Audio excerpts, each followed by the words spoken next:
अस्सलाम वालेकुम नाज़रीन, प्रोग्राम इकनॉमिक वीक और मैं हूं सईदा इरम। नाज़रीन, इस वक्त अगर हम मौजूदा सूरत हाल को देखते हैं तो दुनिया भर में कोरोना एक ऐसी वबा की सूरत में, एक ऐसे मुश्किल की सूरत में हमारे सामने आ रहा है जिसको पर काबू पाने के हवाले से पूरी दुनिया में कोशिशें की जा रही हैं। मेडिकल सिस्टम्स जो हैं वो उनको अलर्ट किया गया है, ज़्यादा से ज़्यादा एक्सपेंड किया जा रहा है मेडिकल सिस्टम्स पर। इस वबा पर काबू पाने के हवाले से मुख्तलिफ इक़दाम हो रहे हैं, अवेयरनेस के हवाले से इक़दाम हो रहे हैं। इन तमाम तर चीज़ों के साथ साथ इस तमाम वबा से, इस तमाम सूरत हाल से सबसे ज़्यादा जो हमारा शुबा मुतासिर हो रहा है वो हमारी मईशत है। जो तरक्की याफ्ता ममालिक हैं उनकी मईशत भी एक बहुत बड़े झटकों से गुजरी है। अगर हम उनकी स्टॉक एक्सचेंज को देखते हैं, अगर हम उनकी बाकी जो तिजारती मामलात हैं उनको देखते हैं, और उसके अगर हम उसके तनाजुर में पाकिस्तान को देखते हैं तो पाकिस्तान तो एक तरक्की याफ्ता मुल्क है जिसकी मईशत जो है वो भी अपनी तरक्की का, अपनी बेहतरी का सफ़र जो है, अपनी उसकी तरफ हम लोगों ने अपना सफ़र शुरू किया था। तो ऐसे में ये तमाम तर सूरत हाल कितनी जो है वो हमारे लिए लम्हा फ़िक्रिया है, क्या क्या मुश्किलात हैं हमारे इकनॉमिक फ्रंट पे हमारे लोगों को, इसके हवाले से आज के प्रोग्राम में हमारे साथ मौजूद हैं बात करने के लिए मोहम्मद अशरफ वानी साहब। सीनियर जर्नलिस्ट हैं, इकॉनमी खसूसी महारत का शोबा है, अक्सर हमारे साथ प्रोग्राम्स में मौजूद होते हैं। बहुत शुक्रिया सर हमारे प्रोग्राम में टाइम देने का। सर, जैसे हम लोगों ने इंट्रो में बात की है कि कोरोना के बायस पूरी दुनिया की मईशत बहुत बुरे तरीके से मुतासिर हुई है, और अगर हम देखते हैं तो हेल्थ सेक्टर के ऊपर इन्वेस्टमेंट्स जो हैं या एक्सपेंडिचर्स जो हैं वो भी बहुत ज़्यादा बढ़ चुके हैं। तो इस हवाले से अगर आप एज इकोनॉमिस्ट हम देखते हैं, आपने इन तमाम तर चीज़ों को बहुत करीब से देखा है, तो क्या सूरत हाल है दुनिया भर की इकोनॉमीज़ और ख़ुसूसी तौर पर पाकिस्तान की इकोनॉमी इस हवाले से किस तरह से मुतासिर हुई? Thank you very much. देखिए, दुनिया की जो इकोनॉमी है, कोरोना इफ़ेक्ट्स की अगर हम बात करते हैं, अभी जो मैं आपको एक रिपोर्ट की बात करूँ, उसमें यहाँ तक आया कि जो वर्ल्ड इकोनॉमी है ये अब रिसेशन का शिकार हो गई है। पूरी दुनिया की इकोनॉमी जो है वो रिसेशन में चली गई है। तो ये बहुत ही ख़तरनाक अलामत है। रिसेशन का मतलब है कि आपकी कोई जो इकनॉमिक एक्टिविटी है वो मुतासिर हो गई है, हाईली मुतासिर हो गई है, बहुत इतनी हद तक मुतासिर हो कि आप कोई ग्रोथ जो है वो नहीं करते। उसके नतीजे में क्या होगा, जो पूरी दुनिया की जो जीडीपी प्रोजेक्शंस हैं पर्टिकुलरली, वो बहुत अब नीचे आ गई हैं। यानी पूरी दुनिया में जो माशी एक्टिविटी, इकोनॉमिक एक्टिविटीज़ हो रही थी तो वो ना होने के बराबर हो रही हैं। तो लिहाजा तो पूरी दुनिया में एक किस्म का एक रिसेशन आ गया। तो ये रिसेशन वाली सिचुएशन बहुत ही ख़तरनाक होती है मईशतों के लिए। सही। तो ये तो ओवरऑल दुनिया की बात है। आप अभी जो रिसेंट रिपोर्ट्स पढ़ें इनके इंटरनेशनल मॉनेटरी फ़ंड के, एशियन डेवलपमेंट बैंक के या वर्ल्ड बैंक के, तो वहाँ पे आपको इसी तरह की खबरें मिल जाती है कि जो ओवरऑल ग्रोथ है पूरी दुनिया का वो बहुत हद तक नीचे चला सर, कुछ एक्सपर्ट्स की हमें ऐसी राय भी तो सामने आई है, मुख्तलिफ जो सोशल एक्सपर्ट्स भी हैं, सोशल साइंसेज के एक्सपर्ट भी, मुख्तलिफ इकॉनमी के जो एक्सपर्ट्स हैं वो भी ये कह रहे हैं कि कोरोना के बाद की जो सूरत हाल होगी वो कोरोना से शायद खुदा ना करे, हम नहीं चाहते कि ऐसा कुछ हो, लेकिन कह रहे हैं कि शायद वो ज़्यादा बुरी सूरत हाल होगी कि पूरी दुनिया की इकॉनमीज़, पूरी दुनिया की जो मुआशरत है वो एक बहुत बड़े चेंजेस से गुजरेगी। तो आप इस तमाम तर सूरत हाल पर किस तरह से देखते हैं? देखिए, ये जो इस वक्त कोरोना है तो ये तो इमीडिएट इफ़ेक्ट है इस वक्त मेरे नज़र में, या किससे पूछ लें, ये दो चीज़ें हैं जो बैक वक्त ये साइमल्टेनियसली चल रही है। एक साइड पे कोरोना जो आपके हेल्थ को मुतासिर करता है, लेकिन उसके नतीजे में जो पूरी दुनिया में इस वक्त एक लॉकडाउन की सिचुएशन है, तो उस लॉकडाउन के नतीजे में जो आपकी इकोनॉमी है तो वो बहुत मुतासिर हो रही है।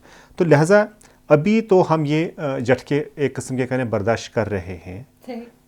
डेवलपिंग कंट्रीज़ में शायद हमारे पास वो भी पोजीशन नहीं है। मसलन यहाँ पे पाकिस्तान में अभी तो हमने 15 दिन का लॉकडाउन 14 अप्रैल तक हमने कर लिया। क्या आप पता है, आप खुद सोचते हैं अगर ये मज़ीद 15 दिन ये लॉकडाउन कंटिन्यू हो जाता है तो फिर आपके जो रोज़मर्रा के जो डेली जो वेजर्स होते हैं, वेंडर्स होते हैं, शॉप्स पे काम करने वाले होते हैं, आपकी फैक्ट्रीज बंद पड़ी होंगी, एवरीथिंग जब ये क्लोज होगा तो लोगों के पास पैसा कहाँ से आएगा कि वो अपने लिए कुछ खरीदें। और अभी आपने हमारे साथ एक खबर भी शेयर की कि शायद किसी कंपनी ने उस हवाले से आप कुछ बताए थे, कुछ लोगों को निकाल दिया गया है उसके हवाले से। कराची के हवाले से अभी आज कोई खबर आ रहे थे, अभी इसमें कोई मुझे नहीं पता कितनी ऑथेंटिसिटी है, लेकिन बहरहाल आज का मीडिया वो रिपोर्ट कर रहा था। अच्छा, तो पूरी दुनिया में यही हुआ है। इस वक्त सारी दुनिया का फोकस है ये जो कोरोना वायरस है उसके स्प्रेड को रोका जाए। फोकस तो वहाँ पे है। अब उस स्प्रेड को रोकने के लिए एक बहुत अहम शोबा जो है उसको कुर्बानी देनी पड़ती है, वो है इकोनॉमी। बिल्कुल सही। जब आपने लॉकडाउन कर दिया, आपने फैक्ट्रीज बंद की, आपने मार्केट्स बंद किए, आपने लोगों को घरों में महदूद कर दिया, तो उसके नतीजे में जो सबसे चीज़ ज़्यादा मुतासर हुई वो इकोनॉमी मुतासर हो गई। जब इकोनॉमी मुतासर हो गई तो इसके लॉन्ग टर्म फिर इफेक्ट्स होंगे, और वो ज़्यादातर जो है वो ग्रास रूट से स्टार्ट होते हैं, जो सबसे ज़्यादा वल्नरेबल सेगमेंट ऑफ सोसाइटी है। अच्छा सर, हम ये देखते हैं कि इस लॉकडाउन की वजह से मुख्तलिफ जो इम्पैक्ट्स आने शुरू हुए हैं। अब हम लोगों ने जब कोरोना का हमारे सामने पैनाडेमिक, अब तो ये हो गया, हम इसको एपिडेमिक भी नहीं कह रहे, जब हमारे सामने ये पैनाडेमिक आना शुरू हुआ है, हम लोगों ने हेल्थ सेक्टर को ज़्यादा तवज्जो देनी शुरू कर दी है। क्या किसी भी मईशत में जब हम अपने बजट्स बनाते हैं, जब हम अपने डेवलपमेंट बजट्स बनाते हैं, ये सेक्टर खसूसी तौर पे हम पाकिस्तान में देखते हैं बड़ा निगलेक्टेड सेक्टर रहा है। हमने ना तो यहाँ पे रिसर्च एंड डेवलपमेंट को उतना ज़्यादा काम सामने आया। अभी एकदम से हम ये देखते हैं कि वजारत भी जो है वो बड़ी एक्टिव हो गई है, वेंटिलेटर्स बन रहे हैं, सैनिटाइजर्स बन रहे हैं वगैरह वगैरह।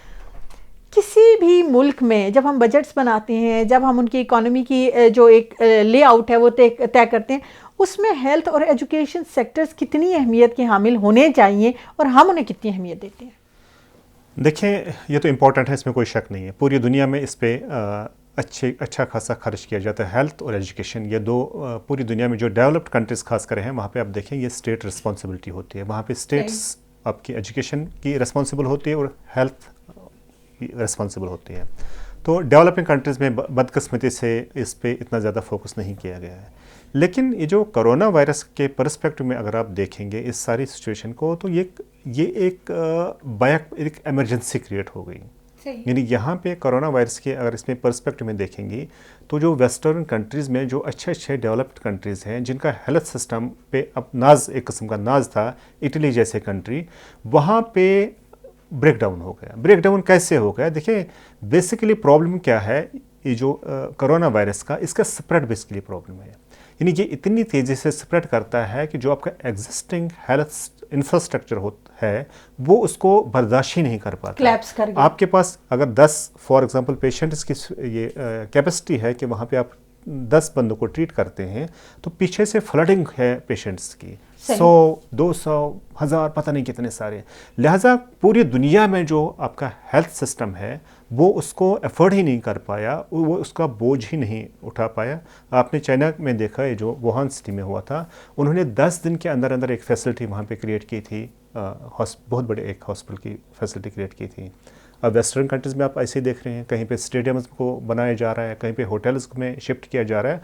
तो कोरोना के इस पर्सपेक्टिव में ये है कि ये पूरी दुनिया में जो हेल्थ इंफ्रास्ट्रक्चर था वो उसके लिए एक अलार्म है कि अब इस पे ज़्यादा इन्वेस्ट की ज़रूरत है। ऑफ कोर्स, ये जो एक रूटीन में जो आपका हेल्थ सिस्टम ये है, तो दुनिया में तो मतलब जो वेस्टर्न वर्ल्ड है या जो डेवलप्ड कंट्रीज़ है वहाँ पे तो उनका एक अच्छा सिस्टम मौजूद है।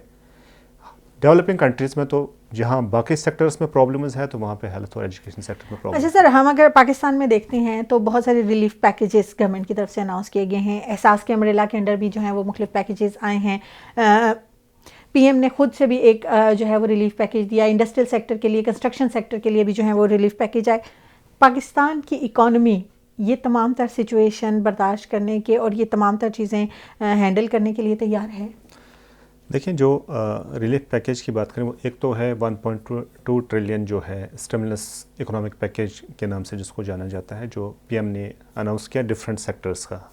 वो इस सिचुएशन में बहुत ज़रूरी थी। देखें, क्योंकि इस सिचुएशन में कौन से लोग इफ़ेक्ट हो गए? आपकी इंडस्ट्री इफ़ेक्ट हो रही थी, आपका एसएमई सेक्टर इफ़ेक्ट हो रहा था, आप एक्सपोर्ट्स पे आपके प्रॉब्लम्स आ रही हैं, इंपोर्ट सेक्टर पे आपके प्रॉब्लम्स आ रही हैं।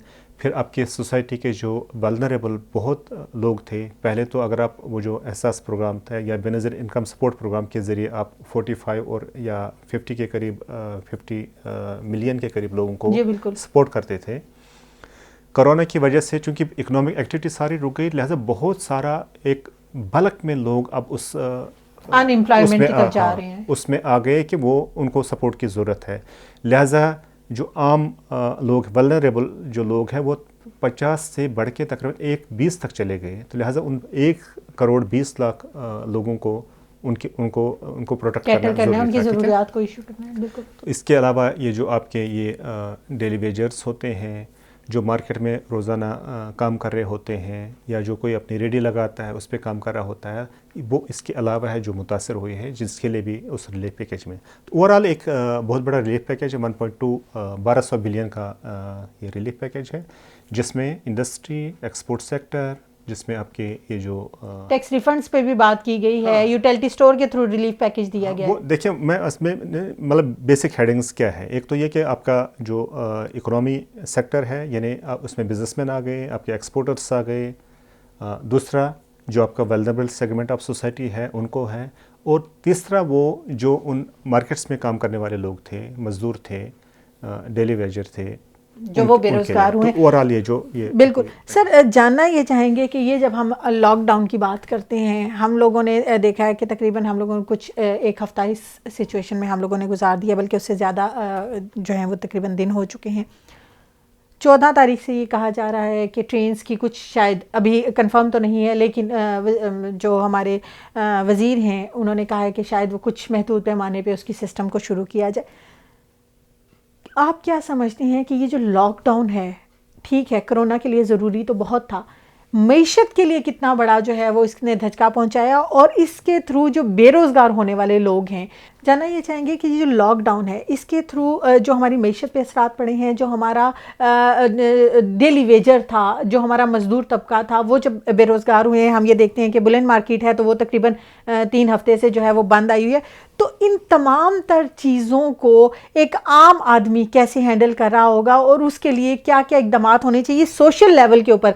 जब हम ह्यूमैनिटी की बात करते हैं, जब हम सोशल सर्विसेज की बात करते हैं, तो कौन से स्टेप्स इसके लिए ज़रूरी हैं?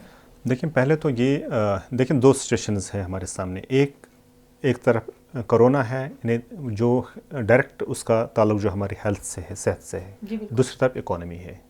अगर आपने इन दोनों चीज़ों को प्रायोरिटाइज करना हो कि हेल्थ आपकी इम्पोर्टेंट है या इकोनॉमी इम्पोर्टेंट, आप मतलब आम तरह से आप इसका क्या जवाब देंगे? अगर आप मुझसे पूछे तो मैं कहूँगा कि ज़िंदगी है, सेहत है, तो तभी इकोनॉमी है ना।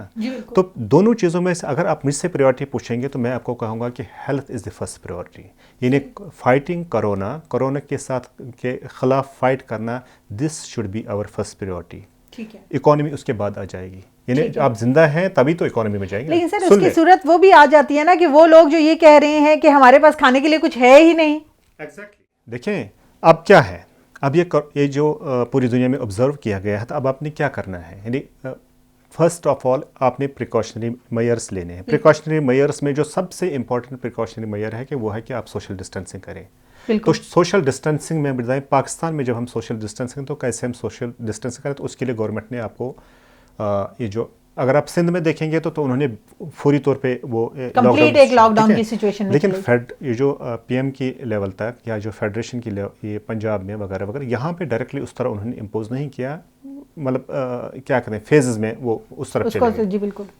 लिहाजा हमें यहाँ पे we have to strike a balance, हमें बैलेंस करना है, ठीक है, कि हमारी सेहत भी, हम कोरोना से भी मुतासर भी ना हो जाए। तो क्या क्या स्टेप्स हमें लेने चाहिए कि हम कोरोना से मुतासर भी ना हो जाएं और हमारा इकोनॉमी जो है वो भी चलता रहे। इसमें गवर्नमेंट काम कर रही है। अभी मेरा ख्याल है आज या कल उन्होंने वो स्ट्रेटजी हमारे ये पब्लिसाइज भी करनी है। उसमें यह है कि वो टेक्नोलॉजी को इंट्रोड्यूस करा रहे हैं। टेक्नोलॉजी के ज़रिए वो आइडेंटिफाई करने की कोशिश करेंगे कि जो लोग affected people and affected areas, जो अफेक्टेड पीपल और अफेक्टेड एरियाज़ हैं उनको फोकस करेंगे।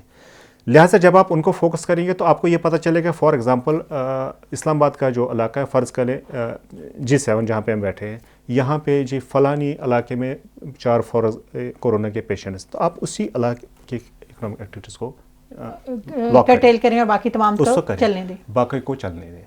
लिहाजा वो आइडेंटिफाई कर रहे हैं, इस तरह आइडेंटिफिकेशन हो रही है कौन से इकोनॉमी के सेक्टर इतने इंपॉर्टेंट है कि अगर उनको बंद किया जाता है तो, मतलब देखें ना, अगर आप फूड सेक्टर फॉर एग्जाम्पल बंद करते हैं, आप एग्रीकल्चर जो ये फूड चेन बंद कर लेती हैं, आप ट्रांसपोर्टेशन बंद कर, नतीजे क्या निकलेगा? अगर फ़र्ज़ करें ये सप्लाईज, गुड्स की सप्लाई ना हो रही होती है अभी, तो अभी हम जैसे लोग भी यहाँ पे, तो हमें भी तो ये प्रॉब्लम्स हो जाते कि हमें भी फूड ना मिलता, हमें भी खाने पीने की चीज़ें नहीं मिलती। लेकिन गवर्नमेंट ने इसका इदराक किया, उन्होंने उसको फूड चेन को मुतासर नहीं होने दिया, वो चल रही है। ठीक है ना, वरना उसके आड़ में कितने सारे लोग होते हैं जो फिर एक्सप्लॉयटेशन पे उतर आते हैं, ज़ख़ीरा अंदोज़ी करते हैं, होर्डिंग करते हैं, फिर लोगों को इस्तेसाल करते हैं, लोगों को परेशान करते हैं। बिल्कुल। लिहाजा गवर्नमेंट जो है उसने नहीं मुतासर होने दिया। तो ये 14 अप्रैल के बाद जो होना है वो मेरा भी पॉइंट ऑफ व्यू यही है कि गवर्नमेंट ये टारगेटेड कर लेगी। यानी एक तो ये कि कोरोना किस इलाके में है, यानी टेक्नोलॉजी के ज़रिए वो इसको ये करने की कोशिश करेंगे कि जो इफ़ेक्टेड पीपल है और इफ़ेक्टेड एरियाज़ है उनको वहाँ पे ये किया जाए। बाकी में क्या करेंगे, अब कौन सी इंडस्ट्री इम्पोर्टेंट है, ठीक है, किस चीज़ को खुला रखना चाहिए, किस चीज़ को खुला नहीं रखना चाहिए। तो ये एक बाज़ाब्ता मेरा ख्याल है वो इस पे पॉलिसी पे काम हो रहा है, पॉलिसी बन जाएगी। उसका ये है कि आप फिर वही यानी स्ट्राइक ए बैलेंस, यानी आप एक तरफ उससे कोरोना से भी बच जाएंगे और दूसरी तरफ जो इकोनॉमिक एक्टिविटी है वो कंटिन्यू हो जाएंगे। तो जो आपके मुतासर इकोनॉमिकली जो लोग मुतासर होने का जो खदशा है तो उसको हम इम्पैक्ट देखिए, मुतासर हमने होना है, सही, कोरोना से भी होना है और इकोनॉमिक इम्पैक्ट से होना है, लेकिन कोशिश क्या है कि हम इस इम्पैक्ट को कम से कम करें। तो ये अगर हम इसमें कामयाब होते हैं तो ये हमारे लिए बड़ी सक्सेसफुल होगी इंशाल्लाह। गुफ्तगू का सिलसिला अशरफ वानी साहब के साथ जारी रहेगा। अभी वक्त हुआ चाहता है एक छोटे से ब्रेक का, मिलते हैं ब्रेक के बाद।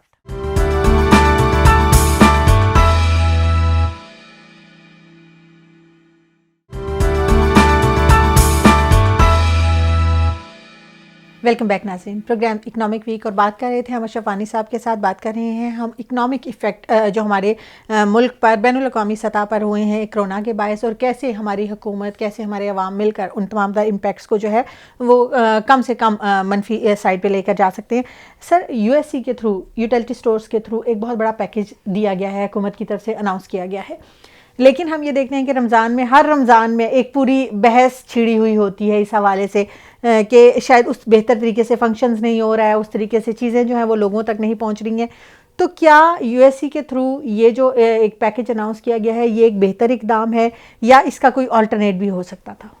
देखिए, चूँकि यूटिलिटी स्टोर कॉरपोरेशन है, उनका आपके पूरे मुल्क में एक नेटवर्क है, लिहाजा वहाँ पे आपको ये जो सप्लाई चेन है वो आप प्रॉपरली मेंटेन करते हैं। तो लिहाजा मेरा ख्याल है कि वो बेहतर मैकेनिज़्म है। अगर आप उसको बस लूप होल्स तो है, उनमें भी है, वहाँ पे प्रॉब्लम्स हैं, लेकिन चूँकि नेटवर्क पूरे मुल्क में मौजूद है, लिहाजा आप उस सिस्टम के थ्रू पूरे मुल्क में आपकी आउटरीच बन जाती है।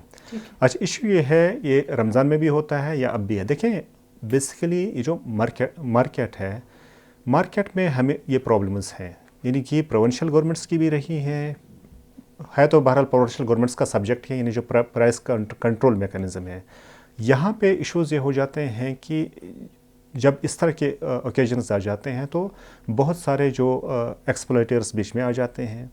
जैसे अभी देखें ना, ये कोरोना आ गया था, अब आप खुद ही देख लें, ये जो सिंपली हम मास्क पहनते हैं, ये इसकी प्राइस कहाँ से कहाँ पहुँच रही है, ट्रिपल हो गई, बल्कि अनअवेलेबल। उसकी वजह क्या है? वजह सिर्फ ये है कि कुछ मफाद परस्त लोग बीच में हमारे सोसाइटी में मौजूद होते हैं जो इन ओकेजन्स का गलत फ़ायदा उठा लेते हैं, जो कि नहीं होना चाहिए। इखलाकन भी ऐसा जायज़ नहीं है, लेकिन है, माशरे में हमारे ऐसे लोग हैं। रमज़ान में भी आपका ऐसा ही हो जाता है। लेकिन अगर आप ये जो सब्सिडी थ्रू यूटिलिटी स्टोर में, बल्कि इस फ्राइडे को इस पे इन्फ्लेशन की, उस पे SPI सेंसिटिव प्राइस इंडिकेटर पे वो काम कर रहे थे, तो उसमें इन्फ्लेशन को काफ़ी उन्होंने दिखाया था, यानी सिंगल डिजिट पे आ गई। अगर आप देखें ना, ईयर ऑन ईयर बेसिस पे ये 9 पॉइंट समथिंग ये आ गई। उसमें अगर आप देखेंगे एनालिसिस जो PBS का था, वो ये था कि जो फूड प्रोडक्ट्स की है प्राइसेस डाउन हो गई हैं। फूड प्रोडक्ट्स की प्राइसेस क्यों डाउन हो गई है? Because of that.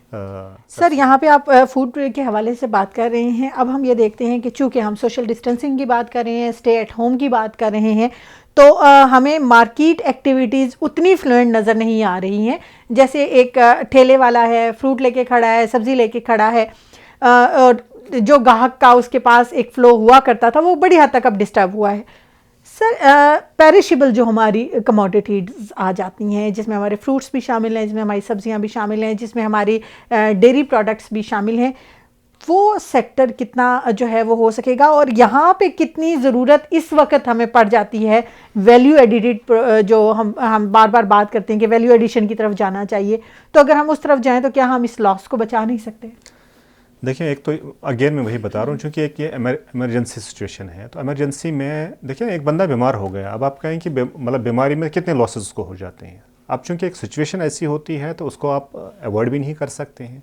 तो ये एक इमरजेंसी सिचुएशन है। मैं पहले ही वही बता रहा हूँ कि इकोनॉमिक लॉस तो हैं, बहुत बड़े इकोनॉमिक लॉस हैं। अब उसी में हमारी सबसे बड़ी कामयाबी ये होगी हम उन लॉसेस को कितना कम करें और हम कुछ लर्न भी कर लें आगे के लिए। जहाँ तक ये फ्रूट वेंडर्स का ताल्लुक है, देखिए जो मैंने ऑब्ज़र्व किया है, देखिए मंडी तो आपकी खुली है, यानी जो खासकर ये जो सब्ज़ी मंडी है वो खुली है।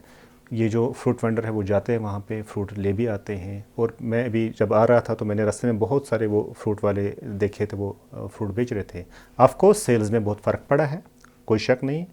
अगर आप अपने घरों की भी मिसाल दे दें तो आप भी कम अब ये जाते हैं, कम ये जो फ्रूट ले लेते हैं, क्योंकि पेरिशेबल आइटम है तो लिहाजा लॉस भी ज़्यादा। लेकिन प्राइसेस इनकी फिर भी रिड्यूस नहीं हो रही हैं, बल्कि प्राइसेस पहले से ज़्यादा बढ़ गई हैं। उसकी क्या वजूहत है? उसकी वजह यही है कि जो इसकी वजह से देखिए ना, पीछे सप्लाई चेन फिर मुतासर हो जाती है। तो जहाँ से आपने सप्लाई चेन में, तो ये तो नहीं ना कि जैसे पहले सप्लाई चेन थी तो उसी तरह मामला चल रहा है, उसमें भी तो कुछ ना कुछ इफेक्ट आ गया। लिहाजा जब इकोनॉमी का उसूल है, जो ना law of supply and demand है, जब सप्लाई ज़्यादा होती है तो प्राइसेस रिड्यूस हो जाती हैं, जब सप्लाई कम होती है तो ऑटोमेटिकली ये। अच्छा सर, हम देखते हैं कि प्रॉफिटियर्स एंड होर्डिंग्स का भी एक बहुत बड़ा इशू हमेशा हमारे साथ रहा है। पिछले कुछ अरसे में हम लोगों ने, लेकिन गवर्नमेंट ने उसके ऊपर काबू पा लिया कि जो कहा गया कि जी आटे का बहरान होना शुरू हो गया, दालों की कमी होनी शुरू हो गई। तो इस किस्म के इश्यूज़ को एड्रेस करने के लिए गवर्नमेंट की स्ट्रेटजी क्या होनी चाहिए कि हम कोरोना के साथ साथ ये तमाम तर जो चीज़ें हैं इनको भी डिस्करेज कर सकें?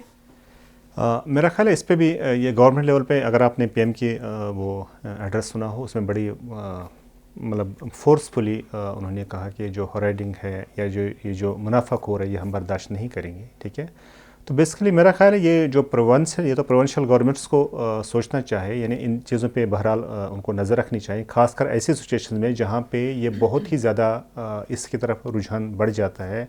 ये जो करंट सिचुएशन है, कोरोना की सिचुएशन है, तो इसके लिए तो प्रॉपर मैकेनिज़्म बनना चाहिए।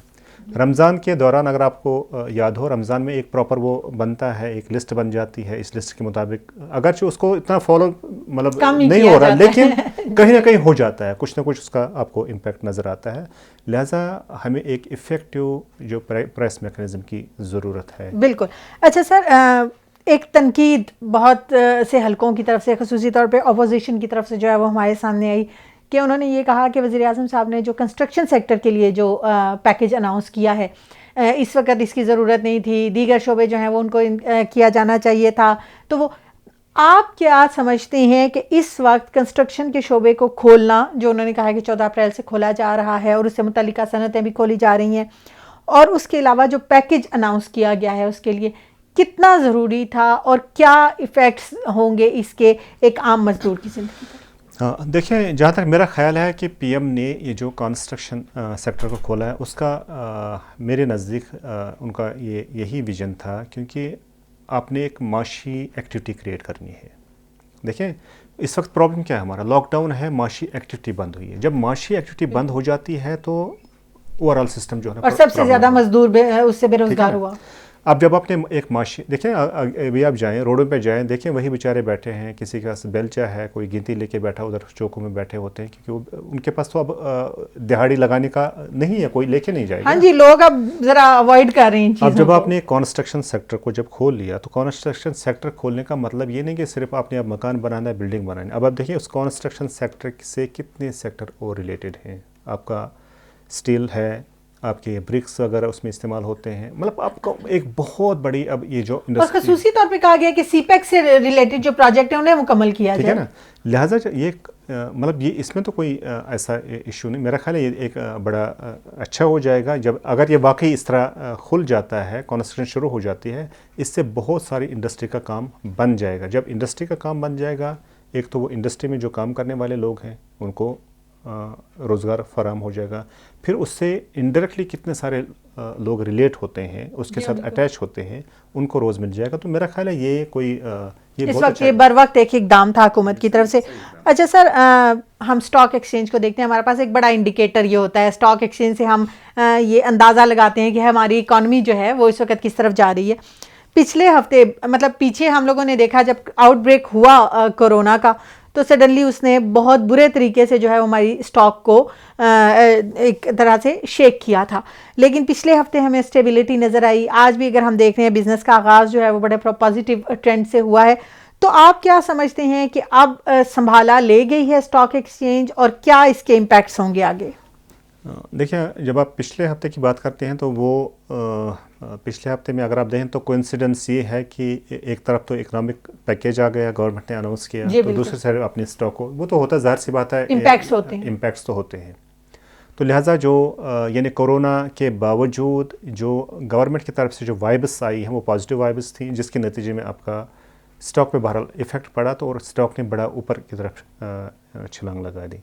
तो पिछला हफ्ता स्टॉक के लिए बहुत ही अच्छा रहा। आप देखें ना, मेरा जो 28,000 से भी गए, बिल्कुल अब वापस 31 तक तकरीबन बड़ा अच्छा इंप्रूव कर गया पिछले हफ्ते। बिल्कुल। अच्छा सर, जाते जाते ये कि मौजूदा जो भी सूरत हाल हमारे पास चल रही है, कोरोना हमारे पास एक बहुत बड़े इशू की सूरत में सामने आया है। सोशल रिस्पॉन्सिबिलिटी, हम लोग ये देखते हैं कि इस वक्त बहुत सारे लोग जो हैं वो डिज़र्विंग, मतलब जो पेशावर भिखारी थे या पेशावर जो लोग थे वो भी डिज़र्विंग की सूरत में हमारे सामने आ गए हैं। और जो एक सफ़ेद पोश रिक्शा चलाने वाला एक दिहाड़ीदार मज़दूर, वो शायद शर्म की वजह से भी सामने नहीं आते। क्या हमारी सोशल रिस्पॉन्सिबिलिटी है मुआशी तौर पे उन लोगों को एड्रेस करने की या अपनी मदद उन लोगों तक पहुंचाने की जो वाकई ही डिज़र्विंग है, बजाय इसके कि हम लोग उन जो एक पेशावर लोग हैं। कल मैं एक क्लिप देख रही थी, यहाँ पे मैं उसका जिक्र करना चाहूँगी। बड़ी अफसोसनाक बात है कि ये सिचुएशन कि जब हमें शायद ये भी नहीं पता कि हम लोग क्या सिचुएशन आगे बन जाएगी, कि एक रोड पे क्लिप है बेलचा और वो सामने रख के बैठे हुए हैं और साथ में उन्होंने दिखाया है कि वो एक झाड़ी के पीछे सामान का एक बॉक्सेस का एक बहुत बड़ा जो है ना वो इकट्ठा हुआ है, और वो जी वो जो भी लोग वहाँ से गुजर रहे हैं वो रैंडमली जो है वो सौदा देते जा रहे हैं और वो हर एक से ले लेके इकट्ठा किए जा रहे हैं। और वो जो सफ़ेद पोश आदमी घर में बैठा हुआ है, जो सही मानों में इसका हकदार है, वो शायद बाहर नहीं निकल। क्या सोशल रिस्पॉन्सिबिलिटी है उन लोगों को, अपनी गली, अपने मोहल्ले, अपने ख़ानदान के लोगों को पहुँचने की और उनकी मदद करने की इस इकोनॉमिक सिचुएशन में?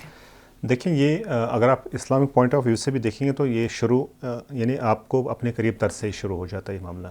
ये सही बात है। मैं अगेन वही बता दूं, देखिए कुछ तो प्रॉफिटरिंग के चक्कर में आ जाते हैं, कुछ फिर यहाँ पे इस सिचुएशन का गलत इस्तेमाल होता है। जैसे रमज़ान का महीना आता है तो बहुत सारे आप ऐसे वो लोग बीच में आ जाते हैं जो शायद डिज़र्विंग नहीं हो, लेकिन वही प्रोफेशनल होते हैं कि जो इस सिचुएशन से फ़ायदा उठाते हैं। बिल्कुल। मेरा अपना पॉइंट ऑफ व्यू ये है कि हमें ये चाहिए कि हम पहले अपने जानने वालों में कोशिश करें कि हमारे जानने वालों में कोई ऐसा तो नहीं है जो इसकी वजह से मुतासर हो। और हर देखें ना, आप भी जानती हैं अपनी फैमिली को, अपने इर्द गिर्द को जानती हैं। जी बिल्कुल। मुझे भी पता है मेरे इर्द गिर्द कौन रहते हैं, जो मेरे जानने वाले हैं मैं उनको अच्छी तरह जानता हूँ।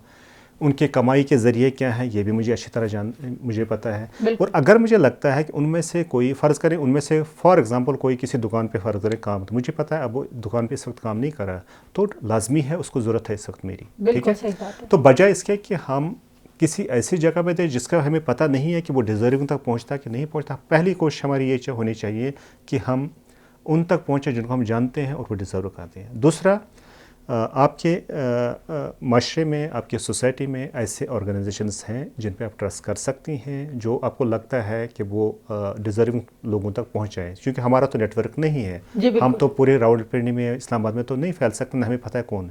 उनके चूँकि लिंक्स होते हैं, वो भी ये उनके जो है थ्रू जो हम शायद डिज़र्विंग लोगों तक पहुँच जाए। तो यही है तरीका जो ये हमारी सोशल रिस्पॉन्सिबिलिटी है। कोरोना इस वक्त दुनिया भर में सिर्फ पाकिस्तान का मसला नहीं है, ये दुनिया भर का मसला है और इसे हम लोगों ने मिल के हल करना है। बात जो वानी साहब ने ये कही है कि हमेशा जब भी आप चैरिटी का आगाज़ करते हैं, पाकिस्तान उन ममालिक में शामिल होता है जो इब्तदाई टॉप के कंट्रीज़ हैं खैरात के हवाले से, डोनेशंस के हवाले से, उनमें जो है वो पाकिस्तान का नाम लिया जाता है। लेकिन हमारी दी हुई चीज़ें, हमारी ये तमाम जो माशी एक्टिविटी है, ये सही हकदार तक पहुँच रही है या नहीं, इसका फ़ैसला भी हमने करना है। बहुत सारा जो हमारा एक नेटवर्क है या जो हमारे इर्द गिर्द के लोग हैं वो ऐसे हैं कि जो शायद आप ये कह सकते हैं कि शर्म की वजह से, सफ़ेद पोशी की वजह से अपने हालात बयान नहीं कर सकते। बहुत बेहतर होगा कि जब हम डोनेशंस दे रहे हैं, जब हम अपनी चीज़ों को, अपनी रकम को, जो हमारे दीन में भी कहा गया है, हम उसे बांट रहे हैं लोगों के साथ, तो थोड़ी सी एफर्ट ये भी कर लें कि उसे उस लोगों तक, उन सफ़ेद पोश लोगों तक, उन दिहाड़ीदार लोगों तक पहुंचाएं, उनसे ही डिज़र्विंग लोगों तक पहुंचाएं जो इसके सही हकदार हैं। इस हफ्ते के प्रोग्राम से इतना ही। इंशाल्लाह अगले हफ्ते किसी नए मौजू के साथ और इस दुआ के साथ आज करेंगे कि अगले हफ्ते हम जब ये प्रोग्राम करें तो ये खुशखबरी लेकर आएँ कि कोरोना जो है वो अब उसकी वापसी का सफ़र शुरू हो गया है और हम लोगों ने दोबारा से अपनी जो नॉर्मल ज़िंदगी है उसकी बहाली का सफ़र शुरू हो गया है। उम्मीद यही है, दुआ यही है। इंशाल्लाह अगले प्रोग्राम में दोबारा आपकी खिदमत में हाजिर होंगे। तब तक के लिए पाकिस्तान जिंदाबाद।